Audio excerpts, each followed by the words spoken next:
as this is happening, another woman. Woman. We had some good woman tonight. You want to stay for some woman? You want to have some woman and go? Welcome to the K-Drama Show. I'm Ashley. And I'm Kim. We're here to unpack your all-time favorite Korean dramas and chat about all the reasons that we find these shows so charming. And so addictive. And we know you do too, so settle in with some ramen and a boba tea while we dive into the K-Drama Show with Ashley and Kim. Are you ready? I'm ready. Okay, we're back with the K-Drama Show. Yeah. Episode 3. Okay, let's start off with the tea. Okay, so this is actually, if you listened to our last episode, we talked about a love triangle. And this is just continuing information about this love triangle. So it's between HyeJi, Roo Jun-yeol, HyeJi. I have glasses on. I should be able to read this by now. Oh, let me make my screen bigger. We're old. It's getting worse. Okay, we'll try that. Hey. This is bad. Dude, that's how big my font is.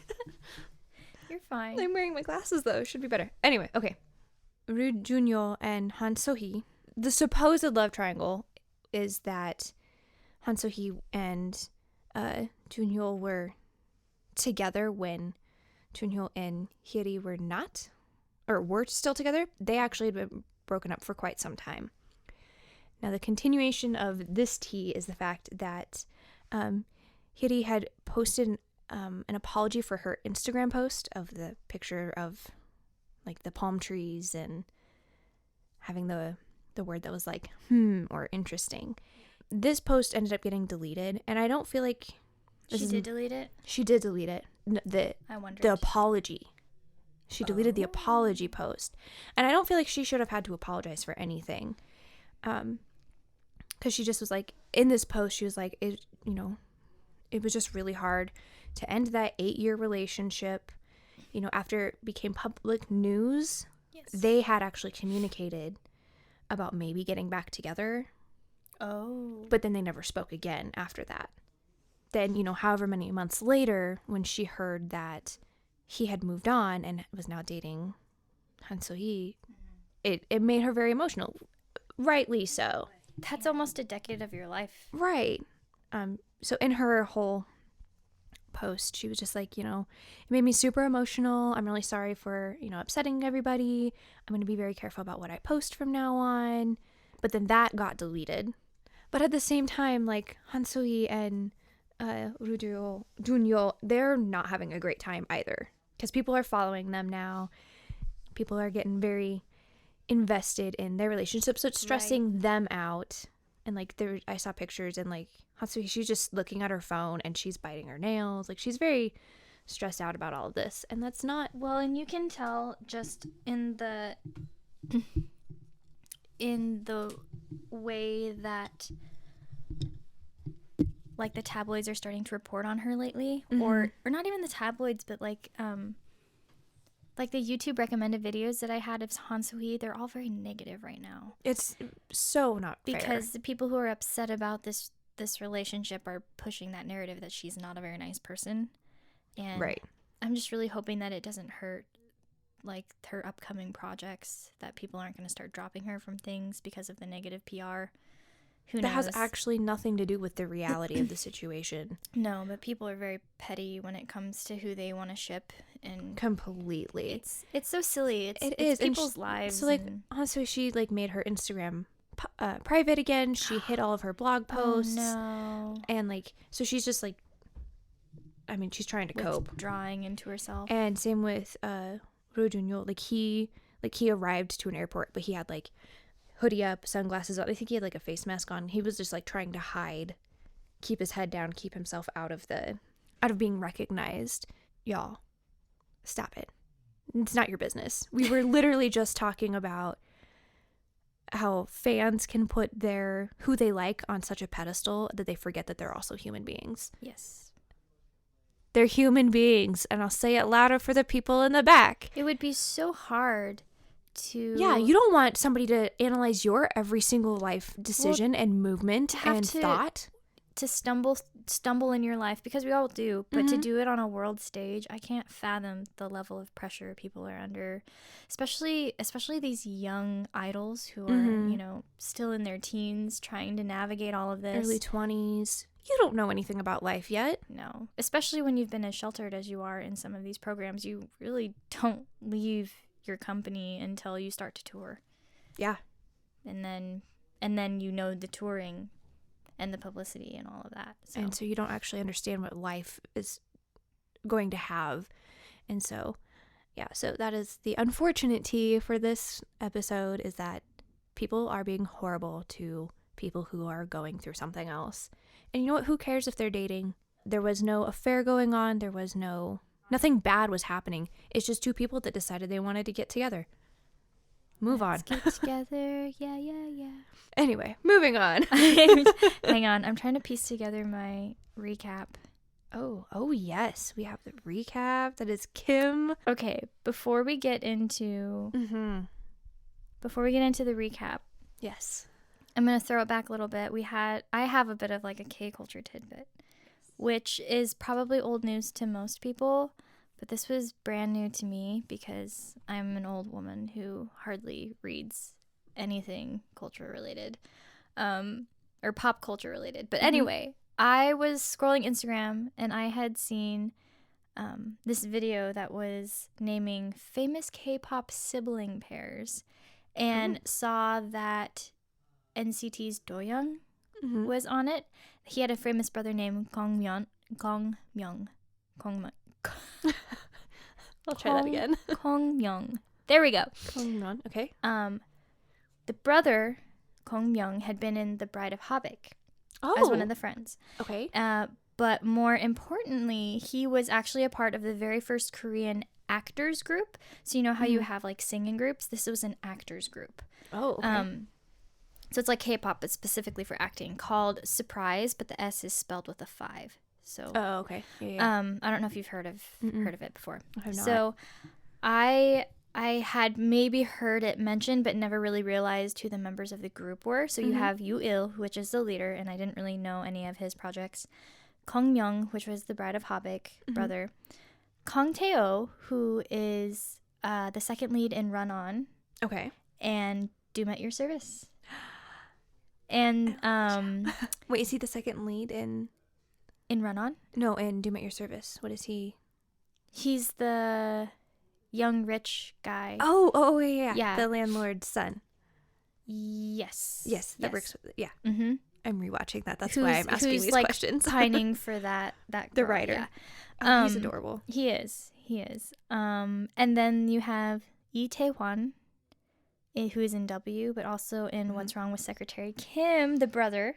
Oh, which we happened to just finish. But he actually just finished his enlistment in December of 2023. Ooh. And he's starting up on new projects this year. So keep an eye out for those. Yes. And then we have So Kang-jun, who is from When the Weather is Nice and Cheese in the Trap. Which I have not seen either of who those. also features Kim Go-eun. Oh, okay. All right. Which is the one that I always have a beef with, you know what I mean? So I just thought it was interesting how that kind of came full circle. Next. It all comes together. It all comes together. So, should we recap? Let's recap. Hit me with it. So, EunTak is busy exploring Canada, looking like a super natural Doesn't look like a traveler, not a foreigner at all. Reaper has put in a request for a miscellaneously omitted persons task force. Has also moved into a house shared with Goblin. EunTak returns to school and is scolded by her teacher for being so distracted and told that she essentially needs to get her life together, even though her circumstances are just terrible. And it just goes to show further how kind of miserable her whole circumstance is. Goblin was trying to test to see if Reaper would be able to follow him through the door the same way that EunTak had done, and is getting extremely frustrated at the fact that he can't, and he's kind of in disbelief about the whole thing. DeokHwa is asking if Reaper is having any concerning issues with his stay, like bright lights outside the door or it's suddenly getting very humid in the house, and Reaper is just like, no. And DeokHwa decides that he's going to start calling him uncle because, they should have a closer relationship than just tenant and landlord. Right. EunTak is also hoping that she can figure out this door trick so that she can find Goblin.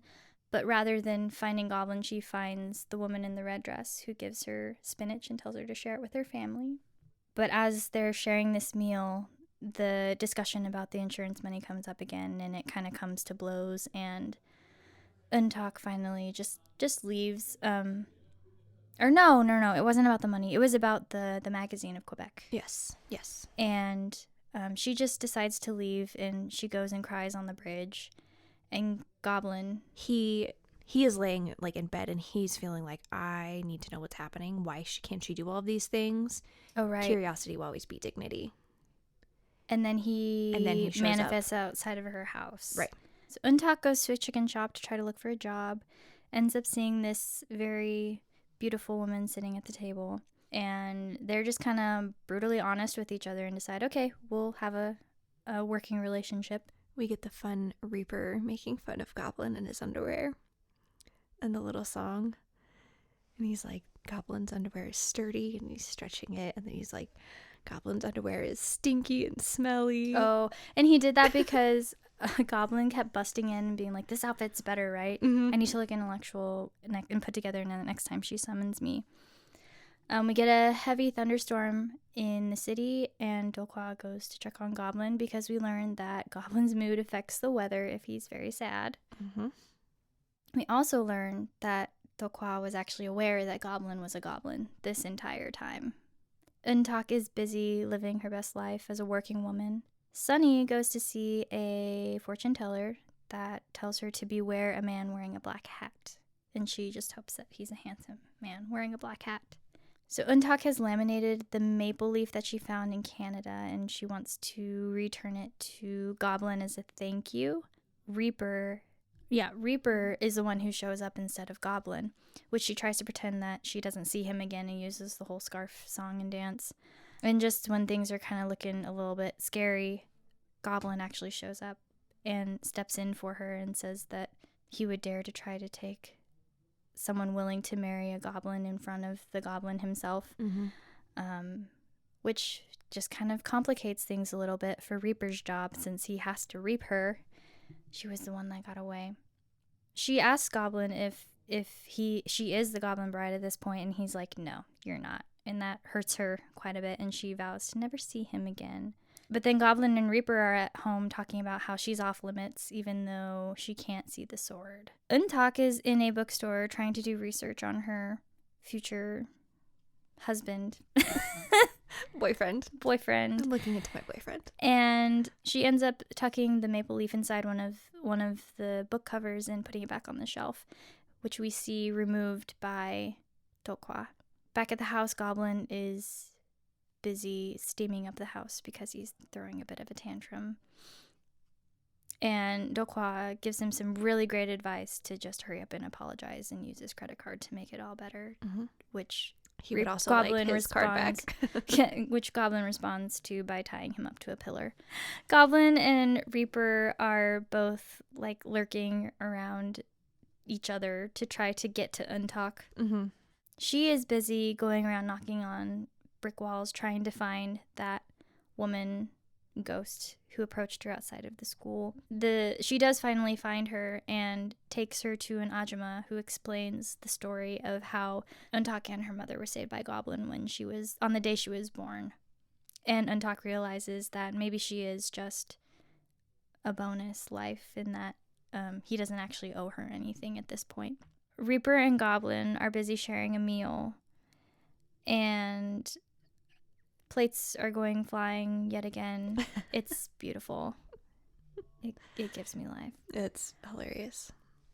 EunTak is captured outside of her school, and this is all happening while Goblin and Reaper are busy, spinning dinner table items at each other in the air. And EunTak is just like, I don't have the money, you have to ask my aunt. And this man is threatening like violence against her. And then she ducks and we see that the scar on her neck is actually illuminated. And at this point, Goblin stops all the spinning plates, and they fall. And he realizes that something's going on. So the men watch all of these lights explode, bam, bam, bam. And these two figures approach out of the darkness, out of the smoke, toward the car in a very menacing manner. And this is kind of where we pick up with a great way to end an episode.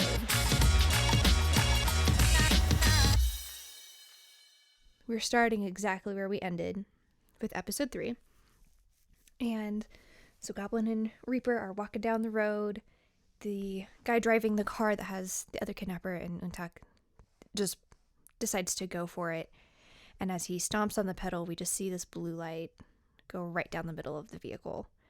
And in slow motion, we see UnTak and one of the kidnappers just staring at each other. And then she's not moving anymore, and he still is. The car has been sliced in half.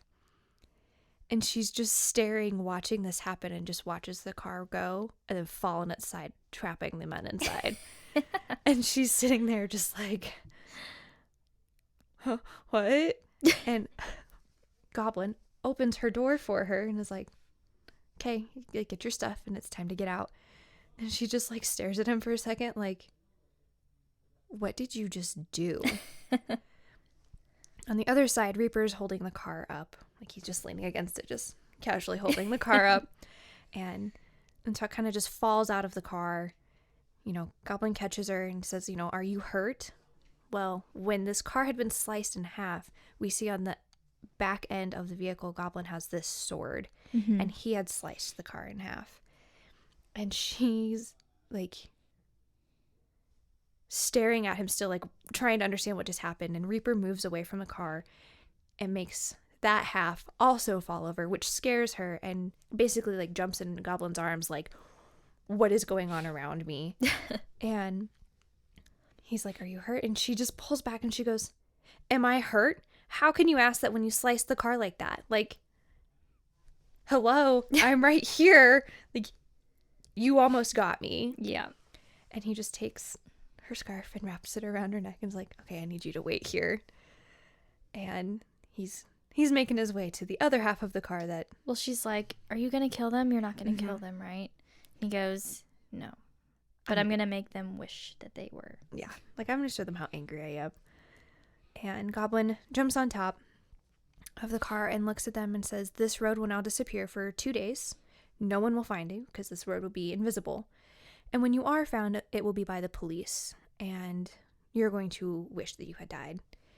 And you never know who you are bullying. And you need to thank that child. She's the reason that you're not dying today. Which then Reaper gets on top of the vehicle. And because, you know, he can change perception, tells them, you had a fight. You don't know what happened. And you will never reconcile. I think it's so interesting, though, that Goblin can affect reality, but Reaper can affect the perception of that reality. So they're almost kind of like their own checks and balances, but when they team up, it's a little bit scary. More than a little. Well, now this trio is walking down the road, and UnTak is like, okay, well, do you have a car since, you know, you were so close? And they just like, no, we don't drive. And in their minds, Reaper is just looking at Goblin. Are we going to get thanked? Well, she's in shock. She's just going... She's rambling. Am I dead? Mm-hmm. Is this road the way to the afterlife? And Goblin's like, no, this is the way home. And she goes, are you going to kill me now? Am I captured? Alive? And that's when and Reaper's like... Again. I'm asking out of curiosity, when are we going to hear, thank you for saving me? And again, this is all in their minds, so UnTak has no idea. And Goblin yells out loud, be quiet! And UnTak just turns around and stares and is just like, almost in tears. And she goes, why are you yelling? And why isn't there a single car that's passing by? And Reaper just kind of pouts towards him and he's like, yeah, well, it's your fault that we're having to walk because you made the road disappear for 2 days. Like, no one's gonna find us. Oh my gosh, and the way that Goblin, like, pantomimes back at him, like, I said be quiet. Stop it. So funny. So UnTak and Goblin are sitting in a restaurant and she's asking why he hasn't left yet. And he replies, soon. You know, I'm going to leave soon. And then she asks how he arrived when she didn't actually summon him by flame, and he responds by saying that she must have prayed for him to come. And she apologizes for the inconvenience when she isn't actually his bride, and that she heard that she's really just a bonus given the way that he had saved her mother all those years ago. Mm-hmm. And she's let him know that she will no longer dislike him, and to which he replies, well, it seems like you don't like me. And he says that how that comes across 3 more times. She ends up wishing him well and that he will eventually discover his true bride. And as she goes to leave, he insists basically that she stay and eat. And at this point, I was like, this is literally Twilight. Because he just saved her from a car. Right. With psycho guys that were trying to kill her. And then they're like, I think you should have something to eat. That is so Twilight. Oh, no. And also the imprinting on an underage the human. werewolf imprint. So DeokHwa is back at the house, filling Goblin in about EunTak's situation and how awful her family is and this missing insurance money, which totals $150,000. And he starts laying these photos down of like the reconnaissance he had done, and Goblin's like shocked at his efficiency. Like, you're useful, dude. He's like, I'm just surprised at how good of a job you've done. And then DeokHwa is over there, you know, patting himself on the back for being such a resourceful chaebol. And then Goblin finds this selfie that DeokHwa had printed of himself and asks what it was before violently spiking this into the ground. I mean, he almost knocks his chair over, and I almost wonder if the actor like did kind of fall out of his chair on that day. But I mean, the way he like recomposes himself was a little scary, and he just continues on the conversation like it never happened. And I just put, he's a bit unhinged. Just a touch. I love it. Well, and DeokHwa asks, you know, like, what's gonna happen, and Goblin tells him, I'm going to punish them. And with gold, he makes 2 gold bars appear, and he's like, can I get punished too? Really, I was like, I want that punishment. Well, at this time, EunTak's aunt is throwing this whole fit about not having money, and have they done anything with her yet? Did they get that money? And it really stinks that money is going into the bellies of those thugs. Going on. And her children are also like contributing to this tantrum that is being thrown right now. And so the aunt goes into, I don't even want to say it's EunTak's room because I don't think she had it, but she starts going through all of her things, going through the drawers, and she finds these 2 gold bars that have appeared there, and she goes, this is why we could never find a bank book, is because she turned it into gold. And they're like, okay, we're gonna sell these bars and we're gonna split the profit 3 ways. However, none of them trust the other, and they spend the night staring at each other and at the gold bars. And that is a hilarious scene because they are just like eyes rolling like, oh my god, like smack yourself in the face. They have like the like something to go underneath the eyes to like wake up your skin a little bit more. And suddenly the next morning, one of the cousins just sits up and he goes, she took it. And his sister has taken the golden bars and she's run away. So the aunt and the brother have taken off to go find the other child who has taken the gold. I did a nerdy thing. Yes. According to Coin Codex, a gold bar is valued at approximately $2,154 per troy ounce. 1 bar is typically about 1 kilogram or 2.2 pounds, which brings our gold bar value to just under $70,000. So each one of those bars was literally worth $70,000. Could buy a house with those bars. That's $140,000, so that's almost the exact amount of the insurance money. It's insane. I want to be punished with gold bars, please. As we get bludgeoned by gold bars, like, out of nowhere. Right. So as the aunt and her son get into a cab, they're getting into a cab, and Goblin actually watches them drive away. Watches them steal a cab from another person. Yeah, they're horrible. But he and DeokHwa are at a restaurant, and DeokHwa's on the phone with his grandpa. You know, he's trying to be like, yeah, I have him. He's eating. Yeah, I put kimchi on his spoonful for him. Like, acknowledge all of the work that I'm trying to put in right now. I'd like my credit card back. And Goblin is looking at the TV that's in the restaurant, and he goes, he was about that age, the king that I protected. And this king was about 17 years old. And so he's kind of having these thoughts now of like, what if who I had protected has reincarnated now? Mm-hmm.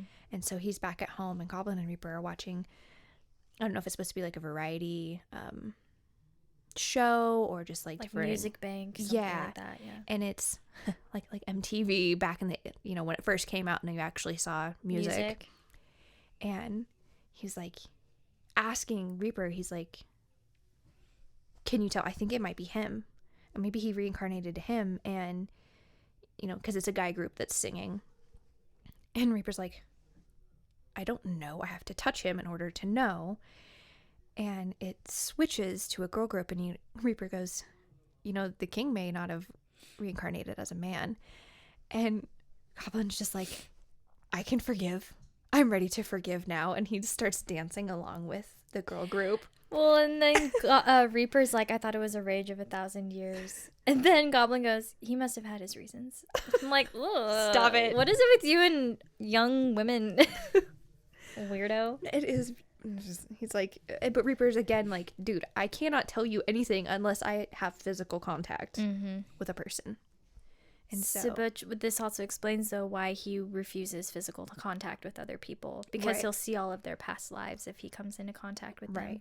It's probably not always really pleasant, yeah. And you don't want to see that all the time. So Reaper shows up at the hospital in uniform in a waiting area with some other rookie Reapers, and Ohube stops by and announces that the Miscellaneously Omitted Persons Task Force has actually been approved back at headquarters. And Reaper apparently has 2 of these individuals that he's hunting. So he's hunting UnTak, but he has 1 more. He has somebody else. But we haven't established who that is yet. Right. So we find out that there is actually a female Reaper, which is kind of a rarity, since all of these Reapers are very enamored with her. And then shortly after this, a gurney with a bloodied patient and a doctor is performing like CPR on top of rolls through the door. And Reaper's like, that's my cue. And so we see this doctor calling out directions and instructions when Reaper appears to him and basically informs him that he's no longer alive. The guy looks over and like sees his body roll past on a gurney, and people are crying over him. And Reaper tells him that thanks to his work, though, the patient is going to live, to which the doctor says, what a relief. And I think in this moment, we kind of realize that the Reaper isn't cruel so much as he is burdened by his job. He is contemplating the new task force over some Subway. Subway. If you guys listen to our Christmas episode, we talk about tropes and promotion. How Subway in and of itself is its own trope. It is its own trope. We love it so much, though. So UnTak is riding her bike, and she's going to the chicken shop where she is now staying. And as she's riding her bike, she sees like these posters like on lampposts that it's like a goblin festival that's going on. And she was like, I've already made it a point to not think about him. I'm not going to summon him. But at the same time, she's kind of in a bad mood about this, and Goblin is also in a bad mood about this. And they're just kind of like, meh. I think for Goblin, it's a... He just has fondness for her. But also, like, I've been trying to find my bride for a long time because I have been alive for a very long time. I don't know that I want to continue this. This is kind of sucky, honestly. And UnTak's like, this is the first person who's treated me with kindness. Genuine kindness. UnTak's like, you know what? It's fine. I don't care. But then she goes to the bookstore to find the book where she had placed her leaf inside. And she can't find it. And she hears this young man trying to return a book, and he's complaining. He's like, why do I have somebody else's stuff in my book? Like, and the cashier's like, well, do you have your receipt? That's how I can return it. And UnTak sees that he's holding the leaf, her leaf that she's been looking for, and it's DeokHwa. He's returning the book, and she's like, I will buy that from you, like, that's my memory. And he goes, well, how can you prove it that it's my memory? And she's like, well, how would you know anyway? Why would you believe me even if I told you? And he's like, right answer.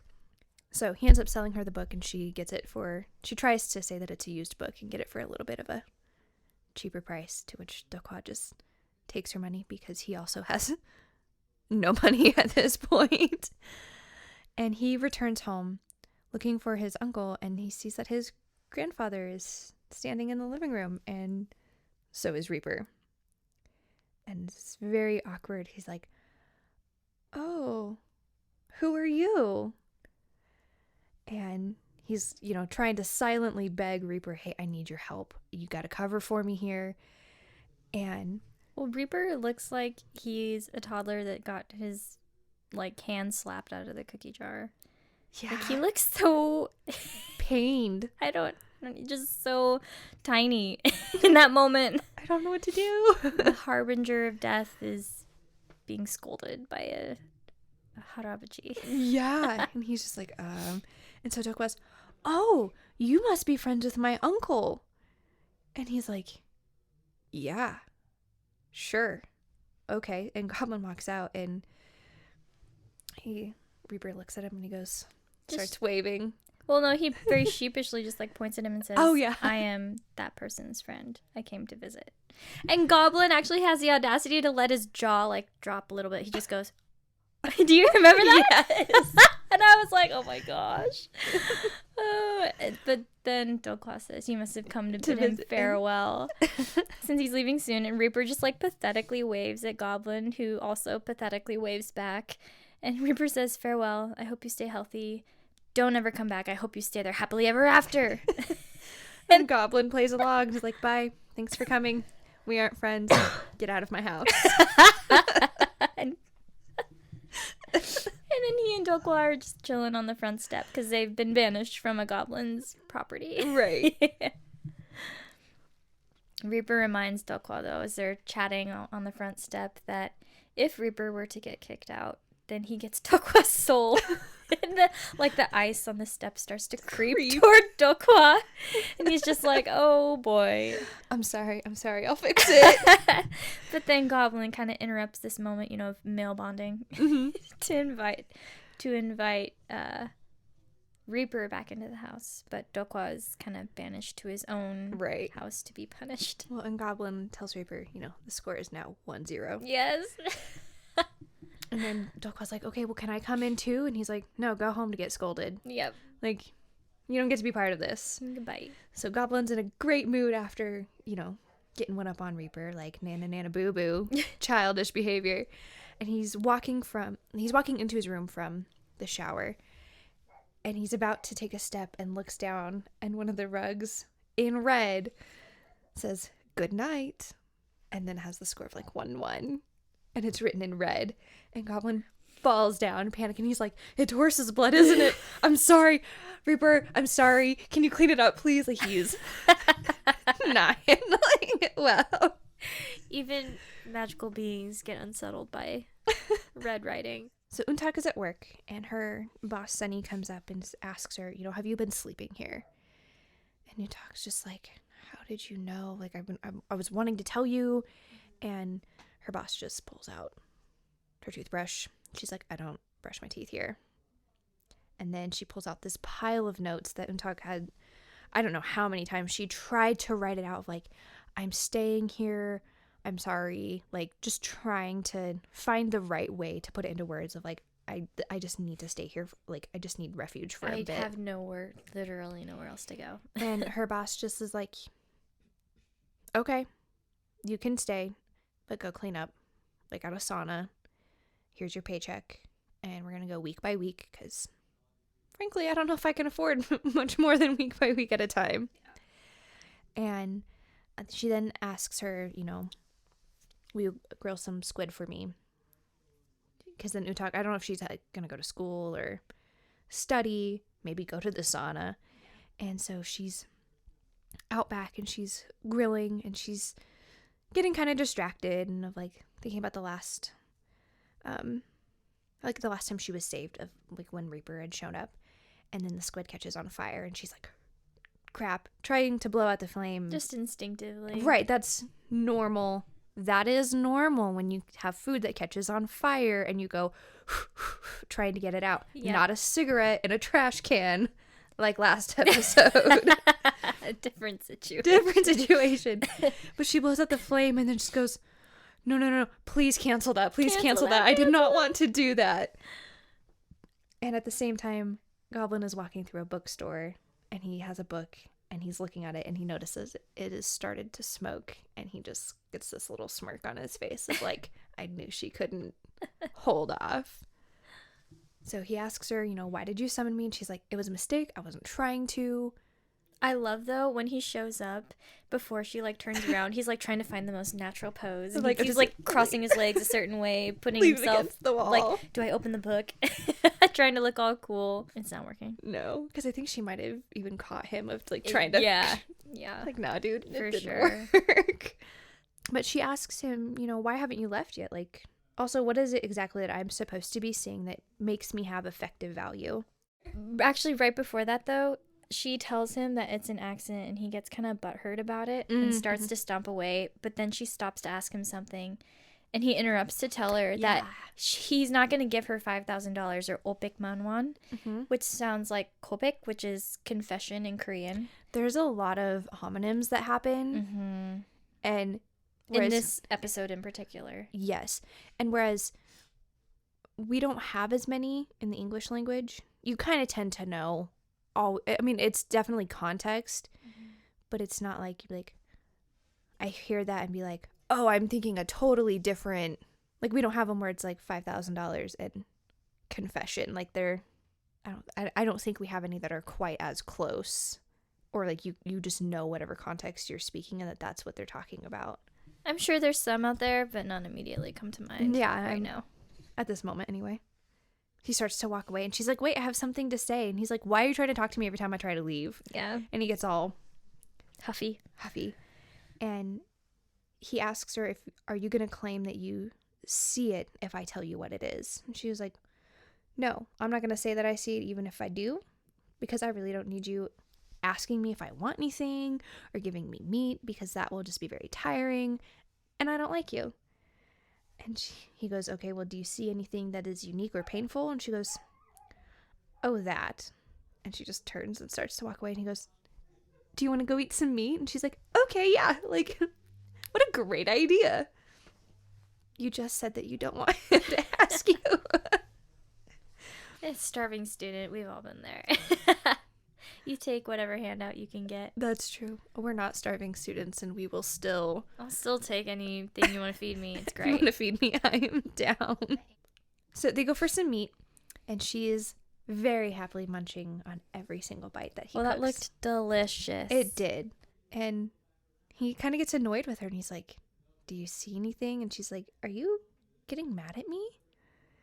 And he's like, oh, is that how it was coming across? And she's like, yeah. And he's like, oh, I was just thinking that maybe you wanted some fresh fruit juice for dessert. And she's like, okay. And they go to this little juice shop, and she's like, I'm pretty full. I'm not that hungry. I want that one as a large. And out of nowhere, Reaper comes from behind and goes, yeah, I do too. And she like, UnTak hides behind Goblin. She's like, are you gonna take me? And they're sitting at the table at this point, and she's like, was I lured here by the meat? And then the juice. Ambushed by the juice? To be ambushed by the two of you? Are you on the same side now? Like, are you just trying to take me? And Reaper's like, no, actually, I'm on your side. And he's using his mind, which obviously doesn't work on her. Yeah. And he goes, you see the sword. You see the sword. Pull out the sword. And then, like, sits back and is like, looks at Goblin, and he's like, it doesn't work. Why isn't this working? Yeah. He's like, yeah, she's different. Like, this isn't gonna work. And so then Reaper's little beeper thing goes off, and he's like, okay, I gotta go. And he just... Well, he comments on how awful the paperwork is gonna have to be that he has to file on her because she's such an anomaly. Well, and it's been 19 years. And yeah. He's like, I can't. I can't think about this right now. I gotta go. After Reaper is left, UnTak looks at Goblin and goes, isn't that HyeJi just uselessly handsome? Was it because people will follow the handsome ones better that they only chose the handsome ones for work purposes? And Goblin says, you called that handsome? What about me? And she goes, you're just some. And in response, he takes her juice from her and then she points out another, quote, handsome HyeJi. And when he turns to look at this person, she just takes the juice back. But we see this man telling his significant other that he's going to be somewhere soon and that he loves her. And as this is happening, another woman. Woman. We had some good woman tonight. You want to stay for some woman? You want to have some woman and go?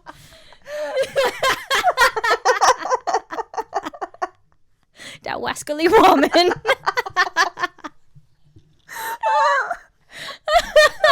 9:00 is our witching hour. It's 9:00 and we just get weird. Okay. Side note, have you heard that there's a new you want some to stay for ramen and go? Have you heard that there's like a new phrase now? No, what is it? And it's, do you want to go see my cat? Or like my dog? Because this was on a group BTS live, because JK had talked about it, and then they go, well, what happens when you don't have a cat? And Taehyun goes, you take them there and go, hi, I'm the cat. Gosh! And I was like, what is happening? What happened to my sweet innocent boys? Man. They haven't been innocent for most of their career. I was gonna say, if you listen to the latest Jungkook album, they're clearly not innocent anymore. Haven't been for a long time. No. So, Okay. anyway. Woman.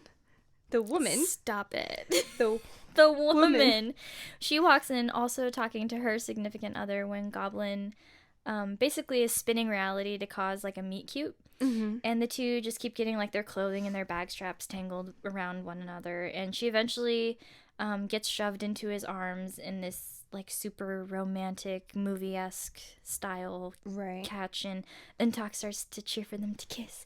She's enjoying this show. And like their chemistry is just flying off the walls. And then they ask one another if they have significant others, to which they both lie and say that they've never been in relationships. And so EunTak and Goblin have left the restaurant, and they're walking down the street at this point. And she asks if he is also Cupid. And then Goblin explains that one or two people every 100 years are born with the same face from a previous life. And that man was someone that he had known from a previous life that was actually an extortionist and had preyed on the weak. And EunTak then accuses him of being a guardian angel for bad guys. And then he says that he's actually not their guardian god, but the guardian of the man and woman that those two had just lost. Yep. That man was a liar and a coward, and the woman is vain and ungrateful, so now they can be each other's hell. And then she asks if her punishment is because of what she had done in a previous life. But then she ends up bringing up the fact that she's just grateful to have met him, since it's made her life a little bit less miserable. And he prompts her again to finally answer whether or not she sees it, you know. And she refuses to answer and just says, bye. My mom told me when, to notice when my time is... Yeah. When I've worn out my welcome, basically. Basically, yeah. And so she starts to walk away, but she turns back to look at him, kind of on the verge of tears. And I think she's just a little bit afraid that he's gonna disappear. If she says anything. Right, wrong, or otherwise. And I think she's just grateful for his company, because like we've said before, she really doesn't have a whole lot going for her. And he just treats her like a person, and that's not something that she has a whole lot of in her life. So back at Goblin's house, he's thinking back to the day when when DeokHwa had told him that he looks like he's in a picture. So like Goblin is walking in like this like his greenhouse area or flower house or something like that, and there's like this framed part in the wall. So DeokHwa is like, you look like you're in a picture right now. Then he starts this kind of funny conversation, and he's like, should I become a Grim Reaper when I die? And Goblin just looks at him and was like, you have to commit like a really huge sin in order for that to happen. And he's, at which point I was like, is Reaper the Child King? Ashley just shrugged at me. He's realizing that DeokHwa had said become a Grim Reaper, and he's like, how? You're not supposed to know this. How did you know? And DeokHwa looks at him and he's just like, isn't that question a bit late? And he reminds him, like when you had made the one room all cloudy and humid, Reaper walked in and like it didn't faze him at all. Also, the two of you talked about a Grim Reaper's foresight in front of me, and his face is all white. He has really red lips. He wears all black, and he's like describing him, and he starts to turn, and Reaper is just sitting like 3 feet from him. right there. And If looks could kill. oh my goodness. And he's like, I'm gonna go. And so DeokHwa tries to run away, and Reaper just appears in front of him again, and he's like backing up, and he goes, how did you know? And he goes, well, for one, you just appeared in front of me and you were sitting over there. So of course I know. And Reaper's just like, ah. And then he looks at Goblin and he's like, why are you talking about me behind my back? That's why he knows who or what I am. And Goblin just like, Reaper goes away, and Goblin tells DeokHwa, he's like, don't bother following him. He may have been a murderer in his past life. Like, you don't want to deal with somebody like that. Well, actually, that was before he had left, because he gets like so deflated and then goes, and you're being punished because you've never killed an ant. And then he just turns on his heel and walks out the door. And Goblin, they're both just so hurt by each other's little jabs right there. Oh my goodness, it's hilarious. Well, because then Reaper is in his room and he's sitting at his desk and he starts to write a list of potential sins he may have committed. Mm-hmm. And Goblin comes in and he's like trying to make an attempt at apologizing. Yet somehow still not apologizing. And he's just like, eh. And Reaper asks him, he's like, what sin do you think I may have committed? And Goblin's like, I don't know. Oh my gosh, I'm totally gonna butcher the word because I never can figure out how to say it. Is it unfilial? Uh-huh. Okay. God, my brain. Unfilial. And Ripper's just like, get out. And he's like, I'm sorry, I was trying to tell a joke and make you laugh. And he's like, leave. And Goblin goes, the thing is I don't care what sin you may have committed because it is unchanging how I don't like you. And that is when Reaper loses it and then immediately goes, I can't laugh. And part of me wonders, was that the character breaking?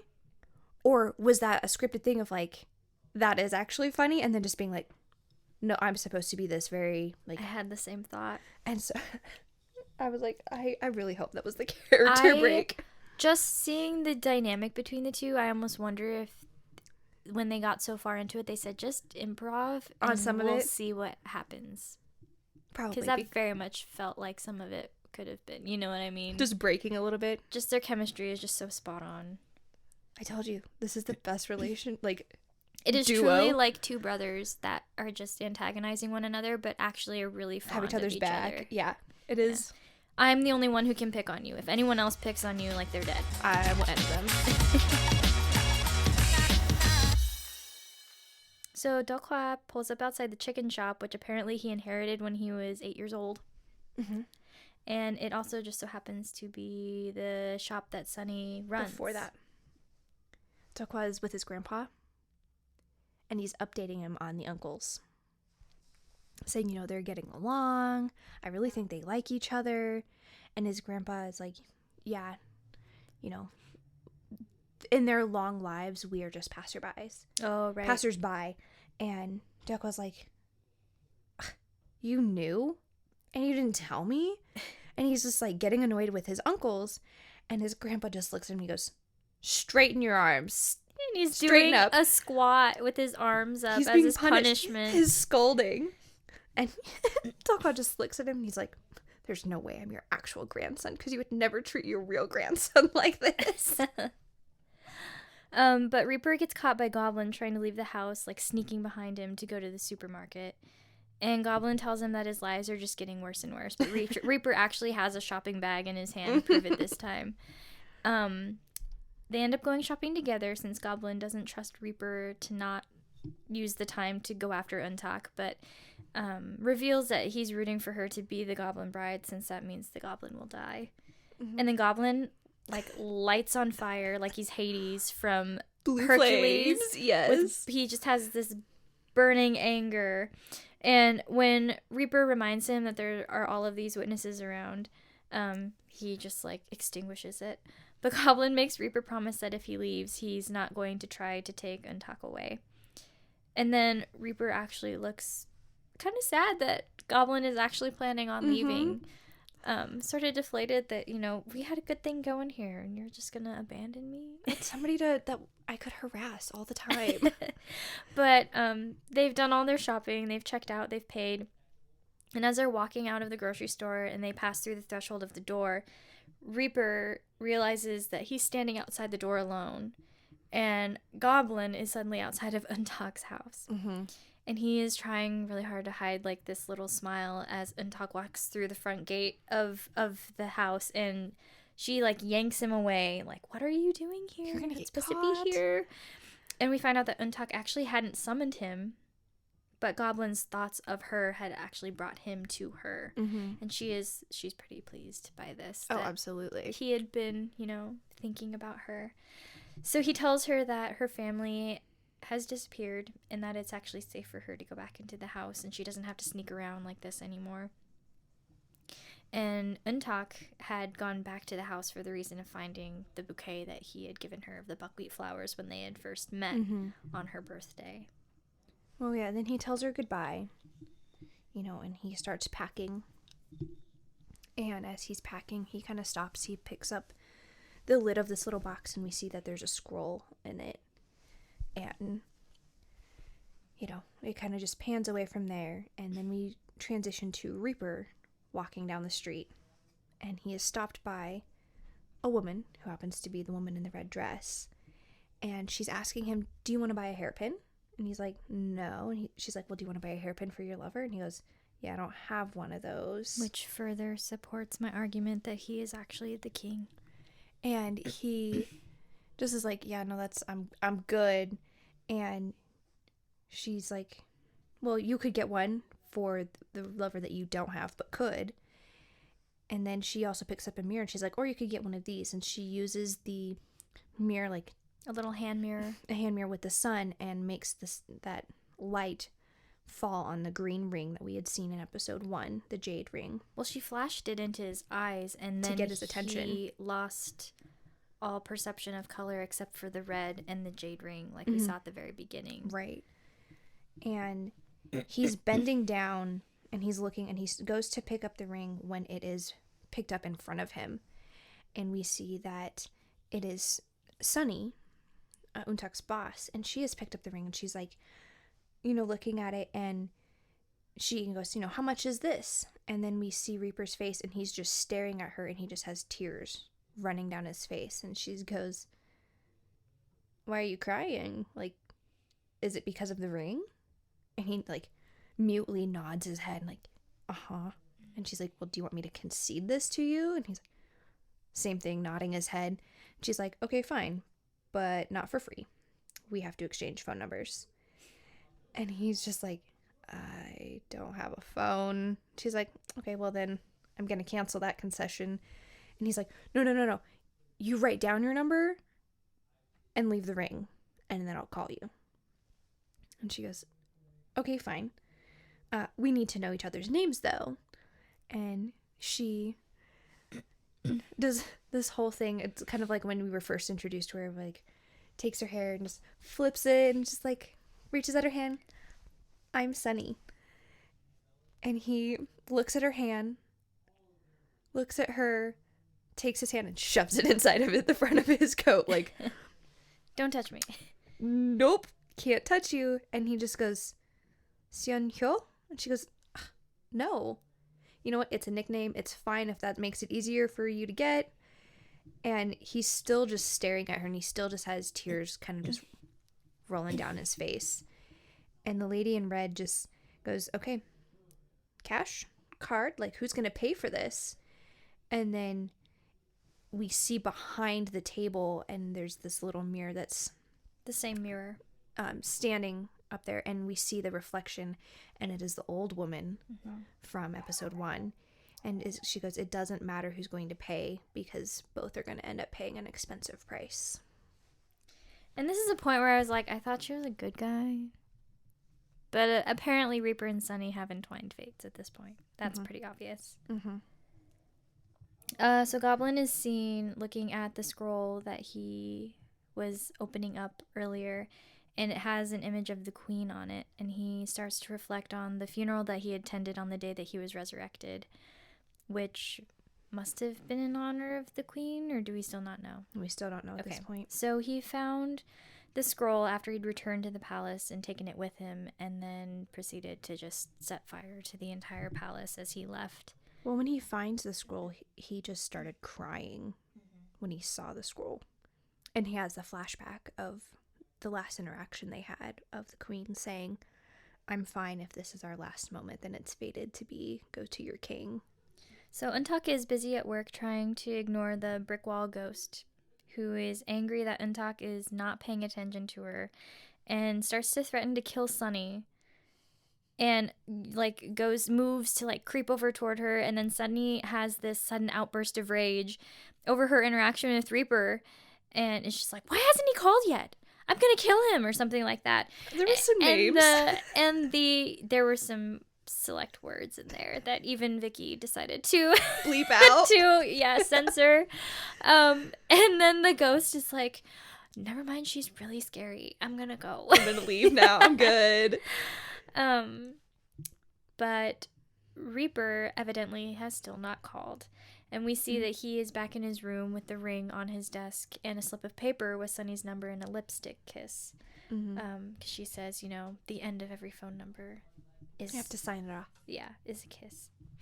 So we transition to EunTak, and she is trying to get inside of her aunt's house, but realizes that it's actually being emptied of everything, since her aunt had evidently put the house up for sale and a new family would be moving in the next day, which seemed like a huge inconvenience to the landlady. But she was able to salvage the bouquet from Goblin, but now that she's homeless and she's sitting out in the street, the wind had blown through and basically ripped it to shreds aside from a couple of stems. And so she takes the ones that hadn't been ruined yet and presses them inside of the book, where she also had the maple leaf inside. And actually, I don't know if you knew this, but in East Asian cultures like this, the maple leaf can represent the reminder of the beauty of love in everyday life, as well as the sweetness that accompanies the early stages of a romantic relationship. I had no idea. Per theknot.com. I thought that was very interesting. Well, the only reason I looked it up because she had mentioned something about flower language. Right. And so I was the like, buckwheat flowers meaning we keep bringing lover. up plants as gifts as like a theme in this show. So I was like, I wonder if some of these plants have other meanings that they haven't explicitly told us. So And that makes sense for the maple leaf then. yeah, exactly. That was their first real like moment of connection. Right. Interaction that meant something. Mm-hmm. So back at the school, the teacher is in the office instructing EunTak to empty her bag in front of her. And the teacher starts to find things that she can use to light fires, essentially, which we know is to summon Goblin, but kind of makes her look like a bit of a pyro. And you shouldn't have that on school grounds. No, probably not. That's not a wise life choice. But the teacher is actually accusing her of smoking and demands that she holds out her hands so that the teacher can smell them for tobacco. But since there's no smell of cigarettes, she actually just scoffs and calls her scary for being so thorough at covering up these bad behaviors. She says, I find it very scary when kids like you are smart. You act nice and pitiful in front of me, but you'll act completely different behind me. And then I'm just like, maybe because you're the scary one. Because you're the worst. Well, she basically tells her you're going to be a menace in the world. And a burden to society. And a burden. Like, that's... Why would you tell a student that? 1. 2, don't you think telling a student that is going to cause those problems rather than you trying to be They're encouraging? meeting expectations at that point, yeah. It was just... I don't know. I wonder what led up to her treatment of EunTak. Mm-hmm. Like, why everyone seems to have it out for her so badly. Right. But Reaper is at the house trying to have a beer when Goblin telekinetically snatches it from him. And I mean, he is preparing this beer so carefully. He opens it, he has a little napkin, he's like wiping the edges, he's got it all ready. Super precise. Goes to take that first sip. Anyway, it's gone. So they start to chat, and they're sitting at opposite ends of the table, right? Each with their beers, because Reaper got another one. And Reaper learns that Goblin was actually a general of incredible stature. And Goblin says, back then, someone like you wouldn't even be able to speak to me, to which Reaper responds, how would you know? And Goblin asks what he was, to which Reaper starts to say Jimun, which we see there's a brief explanation that flashes on the screen that says that was a way for kings to actually refer to themselves. And there was a brief time in Korea's history where kings would refer to themselves as Jimun as opposed to like we would say chonin or nanin. Since they were considered divine, they had their own pronoun. Okay, yeah. But he says, chimta sa nyako. I don't know. Anyway, but it basically means, did you pack? Right. So, like, chim is another way to say luggage. Mm-hmm. So there's another one of those wordplay things that are killing those of us who don't speak know the it. language. But this is that moment where when they're talking about how Goblin's going to leave soon and Reaper starts to get a little bit sad and Goblin just goes, I'll call you. And Reaper goes, you know I don't have a phone. And Goblin says, that's why I said it. They're such brats. They are. That's such a good word for it. But it's like an entire pack of beer later. Goblin has had one, and Reaper has had the rest. The rest, yes. But it fades out, and you see just the empty cans sitting on the table, and they're obviously somewhere else. But Goblin is standing at the door, in and out, and in and out, just hoping and praying that he's gonna find UnTak. And Reaper is just chilling against this wall and watching him. He just looks exhausted by this guy's like obsession with finding UnTak. And then he goes, are you really like this after one can of beer? And we find out that even though Goblin is omniscient, he can't find her unless she wants to be found. So that's another one of her powers, which or a limitation of his. Yeah. And I just put Bella and Edward much. Oh my goodness. Yes. The Twilight parallels here are getting a little out of hand. But Reaper tells him to just call her but he doesn't have her number, which he states is for the best because he's leaving. Yeah. Well, and he finally grabs an umbrella, walks at the door, and disappears. And Reaper just goes, he found her. Like maybe Goblin just was like, oh, I need to go here instead. I went to all these other places, and that's obviously not her first priority. And we see UnTak is actually at the ocean where she and Goblin had actually like first met, and he gave her those flowers. And she's sitting there and she's talking to her mom, and she's like, Mom, I'm not doing well. I'm struggling. Like, things are not okay. And then it starts to rain, and she's just like, again, like, really? It had to rain. And an umbrella appears over her, and it's Goblin holding the umbrella. And he tells her, it's because I'm depressed. And she goes, okay, well, about what? And he just tells her, the rain will stop soon. And UnTak says, well, so when you're depressed, it rains? And the rain starts to lift. And she goes, oh, so it's stopping now. And he goes, that's because my mood got better. And she's like, when there's a typhoon, how depressed are you? And he goes, that's not me. That's when the earth is depressed. Nice to know you have, again, more limitations here. And she tells him, well, I didn't summon you. And he's like, yeah, I know. And she's like, are you cold? And she's like, nah, it's just my misfortunes. It then turns into a cold. And then she asks him, do you know the saying? There are 4 stages of life. The stage of sowing the seeds, the stage of watering the seeds, the stage of harvesting the seeds, and the stage of using the harvested seeds.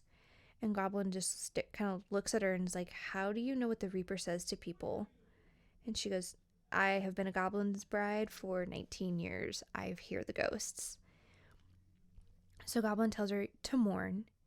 And she goes, there are many other things that you could do instead. You could pat my head or my shoulder, give me $5,000. Her obsession with the $5,000 is kind of relatable.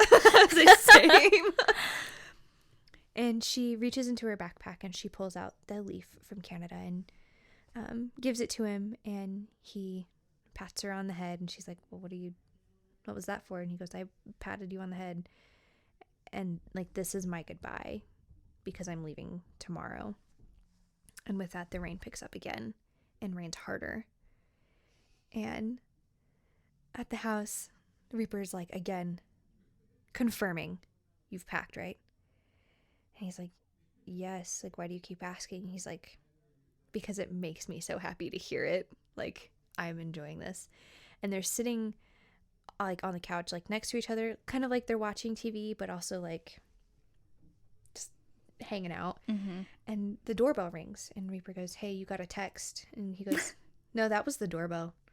I haven't heard that in 60 years. And then they turn and look at each other like, and then what did I just say? Goblin goes, what did I just say? And then Reaper's like, none of us pushed it. And then Goblin goes, why are you being scary like that? Go see through. And Reaper says, I can't. And Goblin says, and you're proud of it? What kind of Grim Reaper can't see through? They're just being such sissy lalas about going and seeing who's at the door. Well, these two, like, mythical beings are like, the doorbell rang. You go look. No, Serial you go killer. look. Well, yeah, because Goblin, like, gets on the couch, like, I know, he's, like, on the holding back of it, himself. like, oh, I'm so scared. Clutches his pearls. Honestly. So they were freaking out, and they open the door, but they didn't open it physically. Mm-hmm. They use their powers and open it, and they see that EunTak is standing there.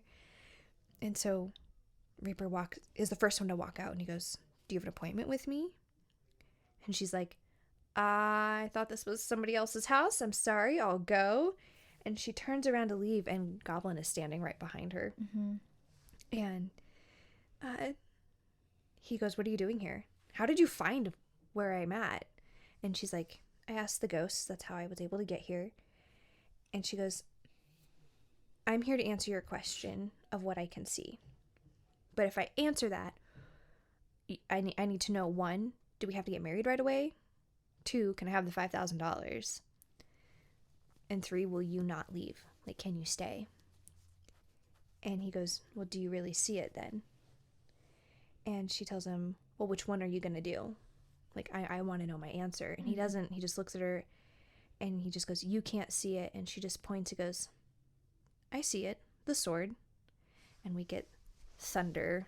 And the end of the episode.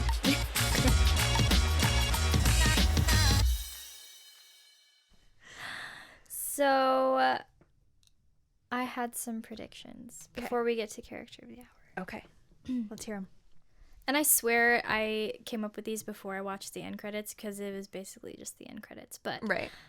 Obviously she's going to lose it when she learns about what happens with her entire role in this situation is to make Goblin disappear. Mm-hmm. And he's going to get too attached and not want to leave her anymore. And then he's going to like whiff and miss his one chance to actually die. And then my second prediction was that maybe Reaper was a king that allowed a lot of people to die. And his fate is entwined with the ring and the lost queen, who will reincarnate within Sunny. But I'm not dedicated to this theory. Okay. DeokHwa has either a personal interest in EunTak or his motives are more sinister, and I don't know that situation yet. And then my fourth kind of unhinged prediction was that the old woman is a goblin, and maybe her bride is the Reaper, and she needs him to wear the ring. Ooh, I like that one. Or if he is the king reincarnated, then she needs to get her revenge by making him wear the ring. And I put weak theory. That's a fun one, though. Okay. Okay, and then I like them. I had one more thing. Okay. Let's hear it. I had theories from the previous episode. Oh, no! That I didn't cover.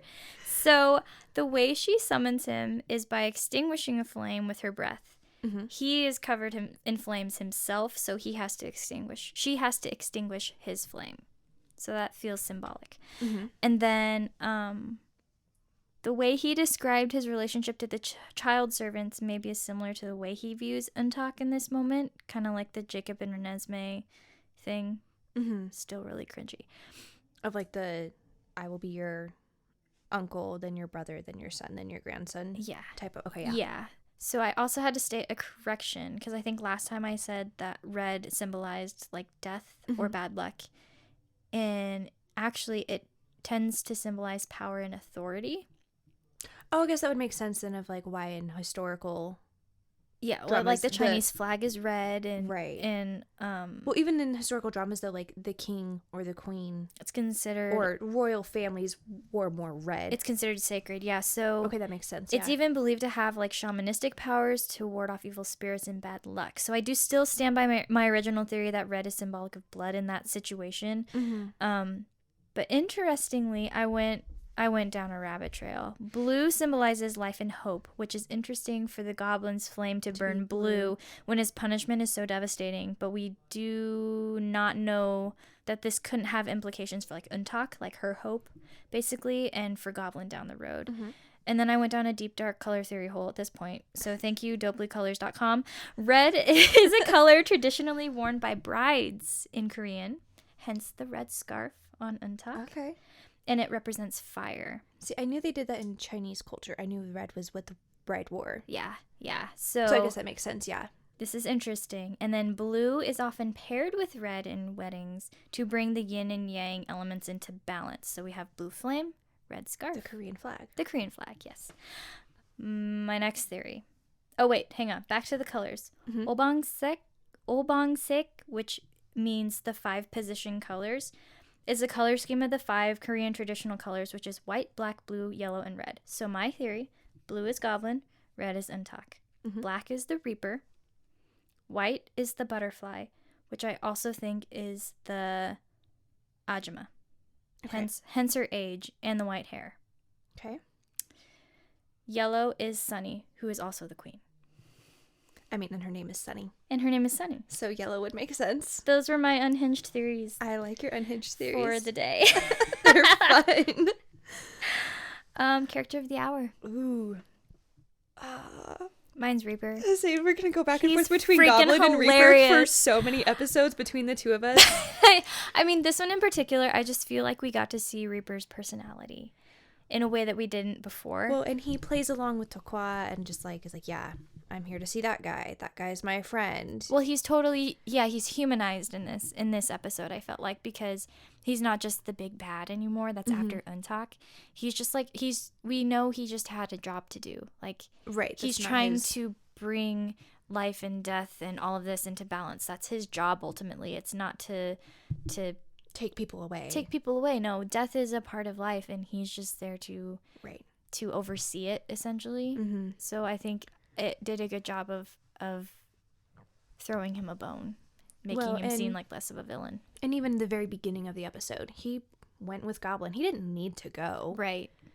But he went. Which and was freaked like, out EunTak. Oh, absolutely. Poor girl. But he went and he was like, you know what? I'm not going to take anybody. Mm-hmm. I don't need to. But he even helps. But yeah, he helps. And he holds up the car so she doesn't get trapped in it. She doesn't get hurt anymore. He tells the men, you're going to fight for forever. You're never going to reconcile. And so, yeah, that felt like him having a little bit of fun. Oh, absolutely.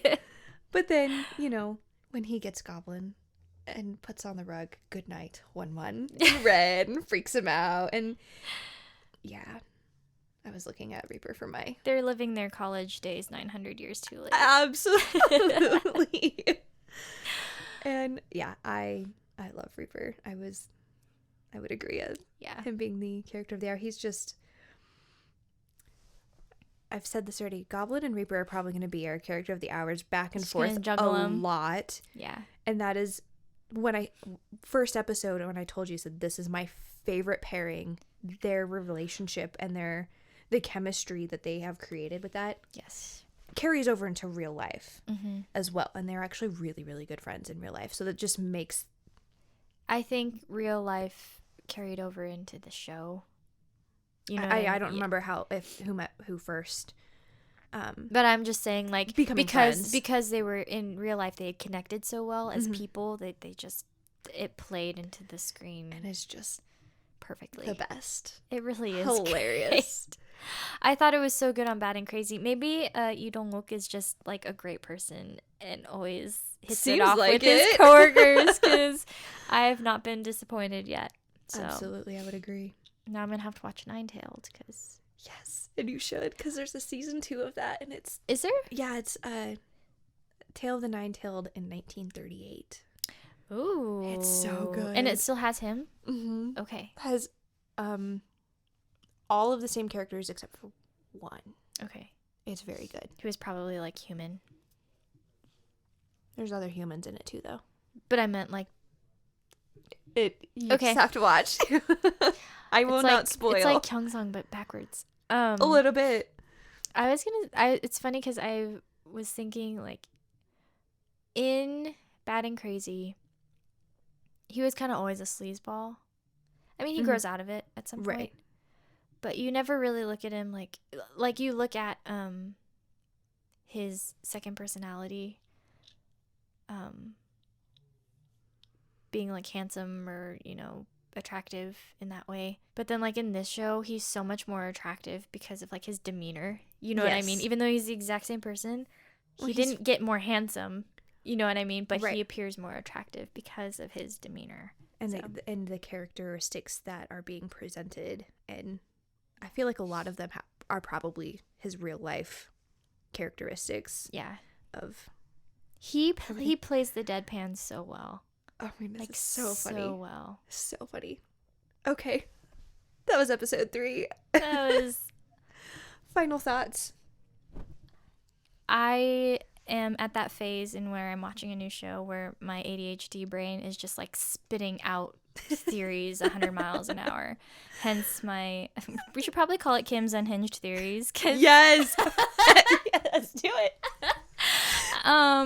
Ashley's tea and Kim's Unhinged Theories. Because I love to theorize. But I'm enjoying the show a lot. And like we had kind of talked about earlier, I enjoy the dynamic of Goblin and Reaper way more than I enjoy the dynamic of Goblin and UnTak. And I may change my mind about that, but the youthfulness of UnTak versus like the parent like nature of Goblin, I don't ship it. Yeah. You know what I mean? So especially right now, it's weird. Weird. Absolutely. And I've tried to look at it through the lens of Goblin is just really fond of her and sees like her personal strength and admires like her willingness to, like when she thought that Reaper was going to take him, she stood in between and covered his eyes, and like those kinds of things where he just sees a young woman who's very fragile but is still putting herself in harm's way to protect others because that's just her nature. It's like she's a bright light in his life that he's been dark and gloomy for and a I long think they time. make that comparison in the next episode where well, and but I mean like she's had a crappy life and yet she still has a very positive outlook and still like she is still kind, she still treats people with respect, she hasn't let that, and she sees dead people like that would have pushed so many people over the brink.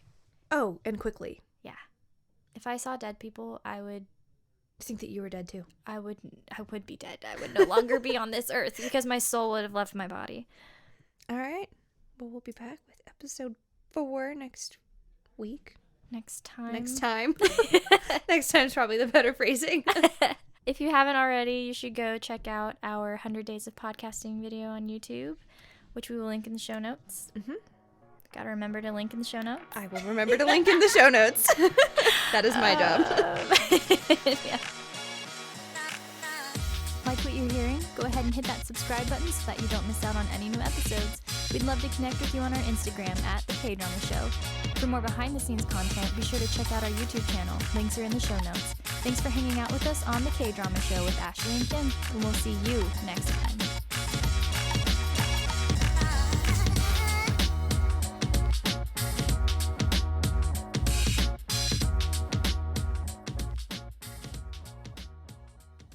Don't get me wrong, I am Delulu. Believe me, I know I'm Delulu. Yeah, but at least you're self-aware, Delulu. Progress. Oh no. This is part of the 12-step program. We're on step -3. Okay. You don't have to call me out like that. Okay.